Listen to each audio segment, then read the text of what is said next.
All right, everybody, buckle up, because we are diving deep into some serious political strategizing today.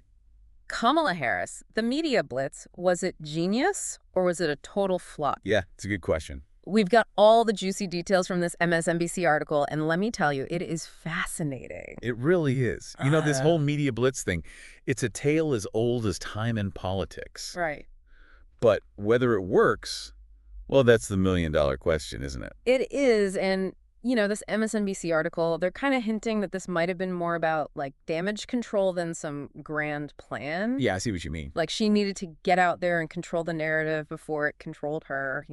Exactly. The columnist is basically saying this wasn't about wowing voters with some bold new vision for the future. It felt more like a reaction, a way to get ahead of the criticism that she's been too quiet, too hidden.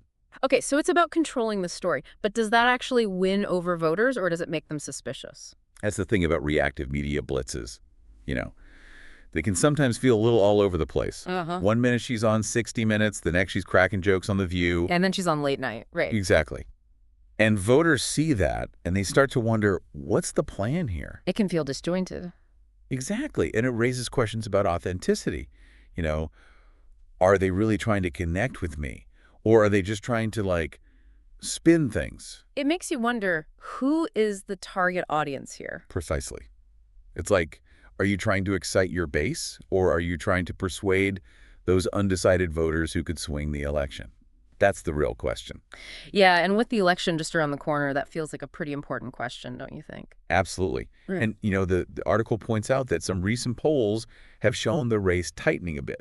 Oh, really? So the stakes are even higher now, the clock is ticking, and every move matters. And this is where it gets really interesting, because the article highlights this disconnect between what Harris was talking about and what voters, especially swing voters, are actually worried about. Yeah, they're talking about two different things. Harris, she's out there passionately speaking out about these incredibly important issues like abortion rights and protecting our democracy. Right, right. But the article, it points out that for a lot of those swing voters, those voters who could really tip the scales one way or the other, their number one issue is the economy. And you can't really blame them, right? Of course not. It's a huge concern.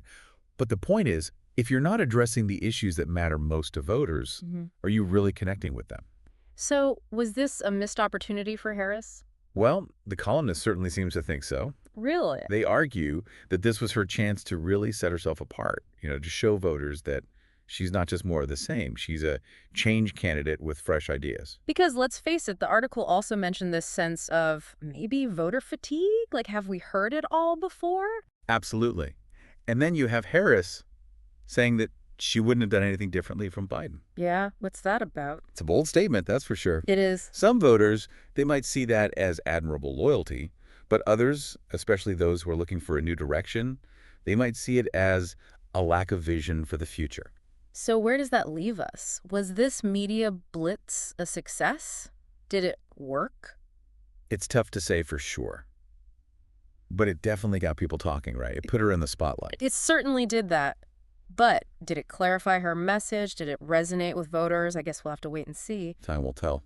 This whole thing just makes you think about the state of politics today. Absolutely. It's not enough to just be present, to be in the media. You got to have something to say. You've got to connect with voters on an authentic level, address their concerns. And in a world of 247 news and social media, that's more challenging than ever. It is. It's a fascinating dilemma. Fascinating. And a little bit terrifying, wouldn't you say? Maybe just a little bit. All right, everybody, that's all the time we have for today's deep dive. Thanks for listening. Thanks, everyone.